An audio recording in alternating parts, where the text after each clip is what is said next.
Shalom, shalom, peuple de Dieu. Que Dieu bénisse partout où vous nous suivez. Bienvenue dans cette vidéo. Si c'est ta première fois de nous suivre, nous vous demandons de vous abonner massivement sur notre chaîne afin de ne pas rater nos activités. Nous allons parler d'un sujet très sensible, les 3 erreurs. Donc, je vais te montrer les 3 erreurs qui font à ce que Dieu ne puisse pas répondre à tes prières. Donc, si tu n'avais pas suivi la précédente vidéo, je t'invite à cliquer sur la précédente vidéo. Tu vas d'abord suivre les sujets que nous avions traités la fois passée. Que faire quand Dieu ne répond pas à tes prières? Maintenant, on va vous montrer les 3 erreurs qui font à ce que Dieu ne puisse pas répondre à tes prières. Les savez-vous? Alors, je t'ai dit que dans moins de 5 minutes, je vais te montrer les 3 erreurs qui font à ce que Dieu ne puisse pas répondre à tes prières. Et surtout, le 3e va vraiment te choquer. Sans plus tarder, si tu n'es pas encore abonné, abonne-toi et active la cloche des notifications. Alors, voici les 3 raisons qui font à ce que Dieu ne puisse pas répondre à tes prières. Alors, je vous laisse suivre cet extrait et revenons juste après. Le numéro 1, le péché non confessé. Confère Ésaïe chapitre 59. Le verset 2, la Bible dit, « Ce sont vos fautes et vos péchés qui mettent une séparation entre vous et votre Dieu. » Quand on garde un péché dans son cœur, sans repentance sincère, cela forme un mur, cela forme des barrières invisibles entre vous et Dieu. Même si tu cries jour et nuit, même si tu pries n'importe comment tu gênes, il ne va pas répondre. Il attend que tu puisses te repentir sincèrement, que tu puisses confesser tes péchés, une repentance sincère. Car la Bible dit que Dieu n'écoute pas la prière d'un pécheur. Erreur numéro 2. Le doute et l'incrédulité. Dans Jacques chapitre 1, les versets 6 à 7, la Bible dit « Celui qui doute est semblable au flot de la mer, qu'il ne s'imagine pas recevoir quelque chose du Seigneur. » Tu ne peux pas prier comme si Dieu était loin de toi ou incapable. Même si ta foi est petite, elle doit être sincère et stable.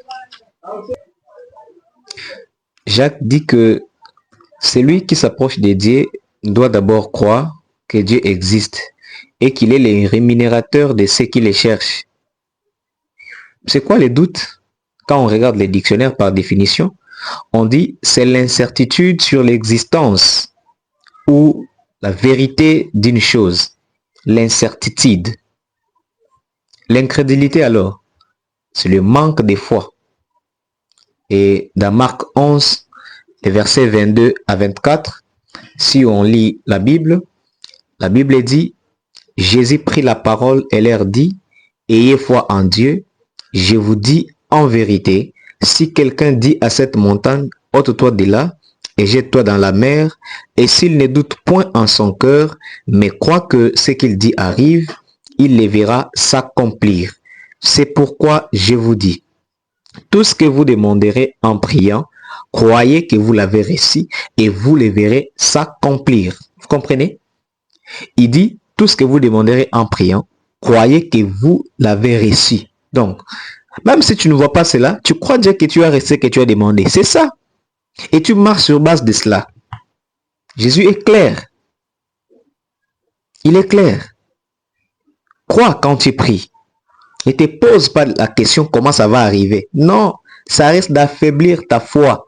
Le diable risque d'utiliser tes pensées, les raisonnements, pour que tu puisses commencer à raisonner. Comment ça va arriver, comment ça va arriver. Non, toi crois simplement et c'est fini. Crois seulement. C'est ça. L'erreur numéro 3. Les mauvaises intentions. Les mauvaises intentions. Jacques chapitre 4, les versets 3, la Bible dit, vous demandez et vous ne recevez pas parce que vous demandez mal, dans le but de satisfaire vos passions. Quelles sont vos intentions quand vous demandez à Dieu? Tu pries pour ton orgueil, pour ta richesse, pour montrer aux autres qui tu es, ou pour te venger. Dieu ne répondra pas dans ces cas-là. La prière doit toujours viser la gloire de Dieu et Dieu doit répondre à cette prière. La prière doit toujours viser la gloire et les biens des autres. Dieu doit aussi trouver sa part là-dedans. Alors, pose-toi la question aujourd'hui. Premièrement, y a-t-il un péché non confessé dans ta vie? Deuxièmement, est-ce que je crois vraiment? Troisièmement, est-ce que je prie avec des motifs justes et purs? Si ce message t'a aidé, n'oublie pas de liker, n'oublie pas de t'abonner, n'oublie pas de commenter et n'oublie pas de partager, surtout d'activer la cloche de notification. Et aussi, clique sur la vidéo qu'on te suggère. Tu vas encore en bénéficier plus, ça va t'édifier. Que Dieu vous bénisse. Une chaîne qui édifie, une chaîne dans la foi, une chaîne de chrétiens. Je m'abonne, je partage, je like et je commente. Que Dieu vous bénisse. Laissez-nous vos messages, laissez-nous vos commentaires. Nous allons vous répondre. Que Dieu vous bénisse.